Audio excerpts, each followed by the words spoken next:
আসসালামু আলাইকুম। সংবাদে আপনাদের সবাইকে স্বাগত জানাচ্ছি। আমি ফিরোজ তোহা। শুরুতেই আরবে কেবলস সংবাদ শিরোনাম।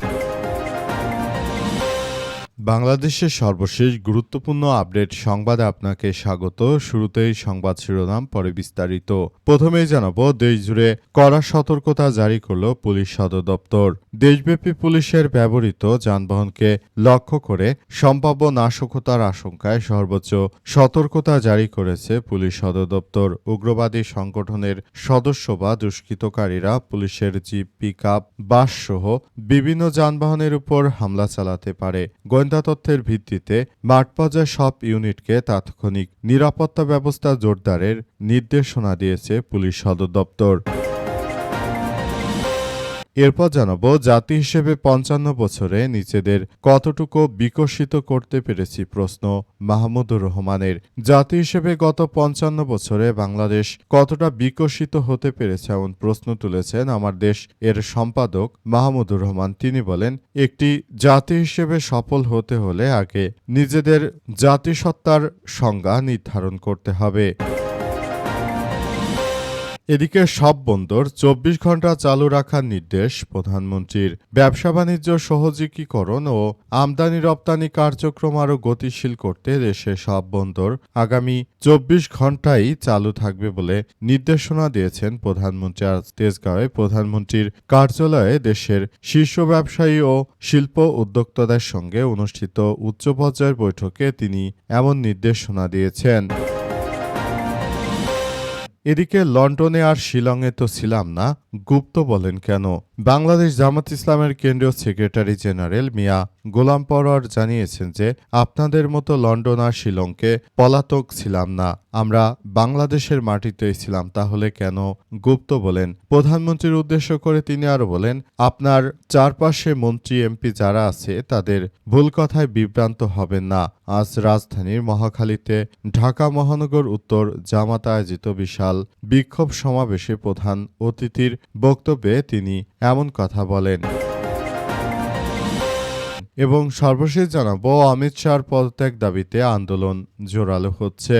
গত ২০ জুলাই প্রশ্নপত্র ফাঁস বিরোধী আন্দোলনে দিল্লিতে পুলিশের দমন পীড়নের ঘটনায় ভারতের কেন্দ্রীয় স্বরাষ্ট্রমন্ত্রী অমিত শাহের পদত্যাগের দাবি অব্যাহত থাকবে বলে জানিয়েছে অল ইন্ডিয়া স্টুডেন্ট অ্যাসোসিয়েশন বা এআইএসএ সভাপতি নেহা।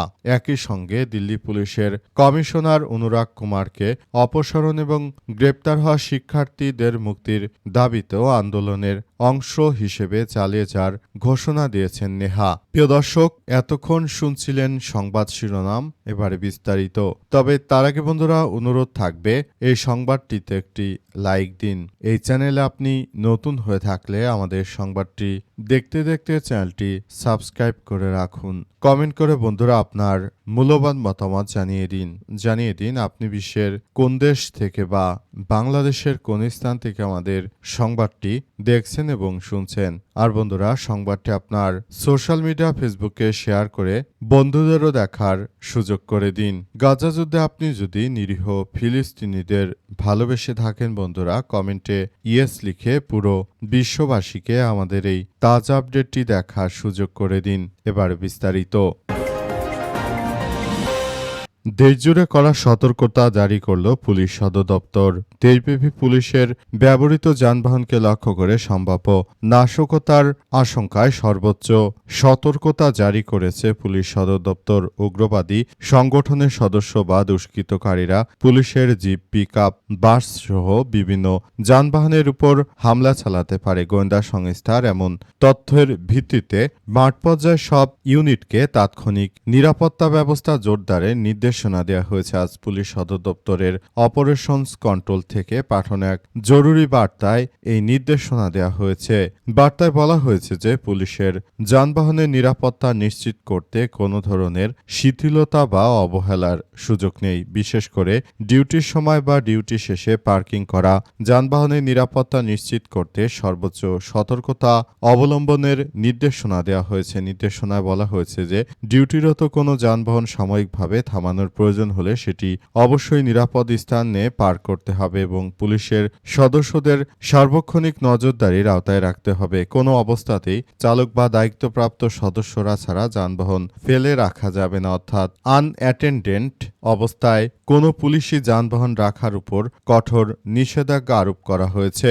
এছাড়াও ডিউটি শেষে থানা, পুলিশ লাইনস, অফিস কম্পাউন্ড কিংবা অন্যান্য নির্ধারিত স্থানে রাখা সব সরকারি যানবাহনের নিরাপত্তাও বাড়ানোর নির্দেশনা দেওয়া হয়েছে। সব স্থানে নিয়মিত টহল, প্রয়োজনীয় নজরদারি এবং সন্দেহজনক ব্যক্তি বা বস্তু শনাক্তে বিশেষ সতর্কতা অবলম্বনের উপর গুরুত্ব আরোপ করা হয়েছে।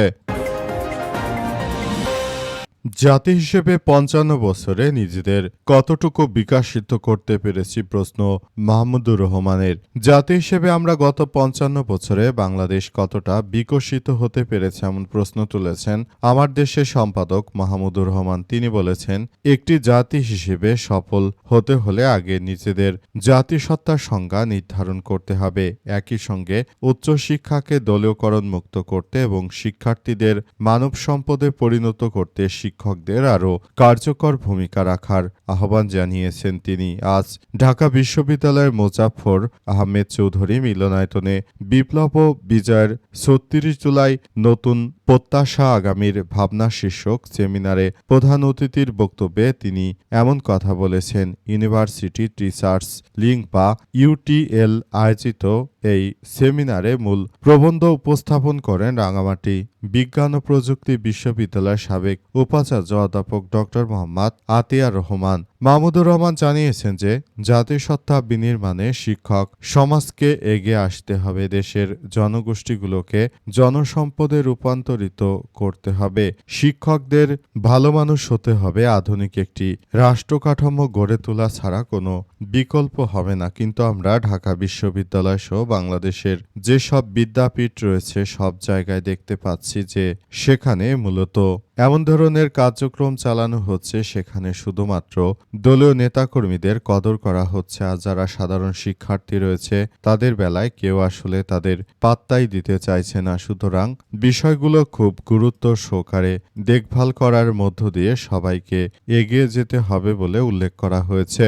তাছাড়া আর কারো মধ্যেই এমন বিষয় যেন আমরা পরিলক্ষিত হতে না দেখি যেটা দেশকে আবারও অন্ধকারের দিকে ঠেলে দেবে। এখন আর ছাত্রলীগ বা বিএনপি ছাত্রদল নয়, বরং সবাইকে ভালো করে পড়াশোনা শিখে দেশকে কিছু দেওয়ার সময় এসেছে।